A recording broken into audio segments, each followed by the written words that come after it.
نسكت وانت موجود ما نرضى نتكلم نسكت وانت موجود ما نرضى نتكلم واللي خلاك ما يفهم يجي له يوم ويندم واللي خلاك ما يفهم يجي له يوم ويندم وما تسمع اللي يخدعك انت معلم وما تسمع اللي يخدعك انت معلم انت معلم واحنا منك نتعلم معلم انت معلم واحنا منك نتعلم نسكت وانت موجود ما نرضى نتكلم نسكت وانت موجود ما نرضى نتكلم.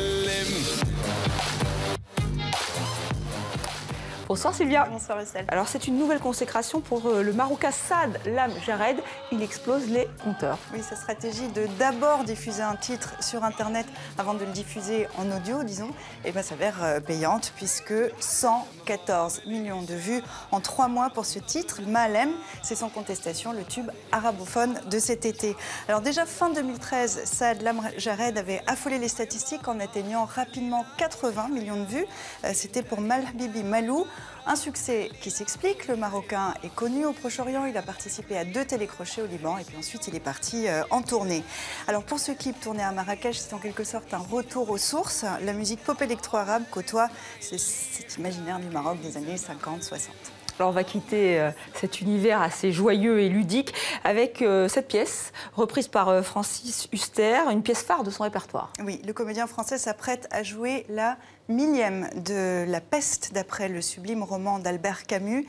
Il y interprète une vingtaine de personnages, notamment le narrateur, le docteur Rieux.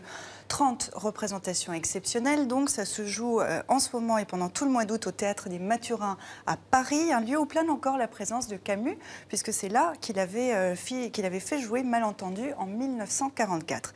Camus était éternellement jeune, La Peste, un texte universel et contemporain, et Francis Huster, admirateur éperdu de l'auteur et de son œuvre. Laura Lecartier l'a rencontré. J'ai descendu l'escalier, mais une fois dans la rue, j'ai pensé que ce rat n'était pas à sa place. Et je suis remonté. Pour vous avertir qu'il y a un rat au milieu du couloir du premier étage est probablement mort. Oh bon.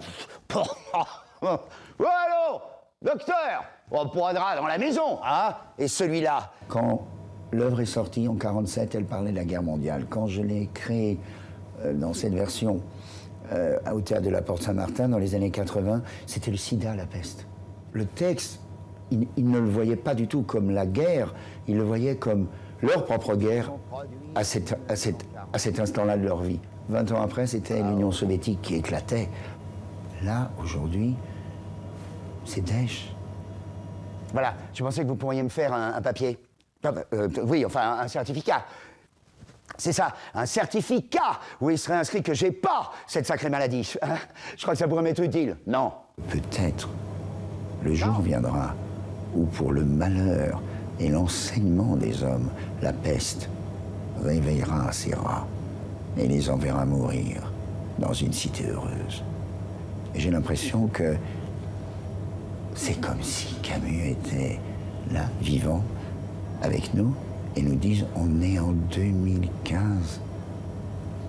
Et ça y est, la peste a envoyé ces rats. Et donc, c'est à nous maintenant de faire peut-être comme Camus l'aurait fait s'il était vivant. Pas de réagir, c'est trop tard pour réagir, mais d'agir. Docteur, docteur. Oui, Raymond, docteur, le juge Othon est mort. Il n'a pas eu de chance. Vous parlez de sa mort ou de sa vie? Alors on peut relire La Peste, pourquoi s'en priver, mais il y a le choix en ce moment, c'est la rentrée littéraire. Oui, elle démarre aujourd'hui. C'est un phénomène très français. Apparaître d'ici octobre, 889 livres. C'est un peu moins que l'an dernier, mais ça reste colossal. Parmi eux, près de 400 romans français sont prévus, dont 68 premiers romans. Alors parmi ces romans, chez tous les bons libraires, on retrouve un ouvrage qui met l'islamisme au pouvoir, et ce n'est pas Houellebecq. Non, on se souvient que l'année dernière, Houellebecq avait fait sensation et fait polémique avec Soumission. Cette fois, c'est l'Algérien Boualem Sansal qui prédit ce scénario d'ici quelques dizaines d'années. 2084, chez Gallimard, sous-titré « La fin du monde » et inspiré du chef-d'œuvre de George Orwell, 1984. Boualem Sansal imagine un pays, l'Abystan, soumis à la cruelle loi divine d'un dieu compris 9 fois par jour. Une fiction, donc, mais pour l'auteur depuis sa ville de Boumerdès, le totalitarisme islamique naît de la confrontation avec la mondialisation.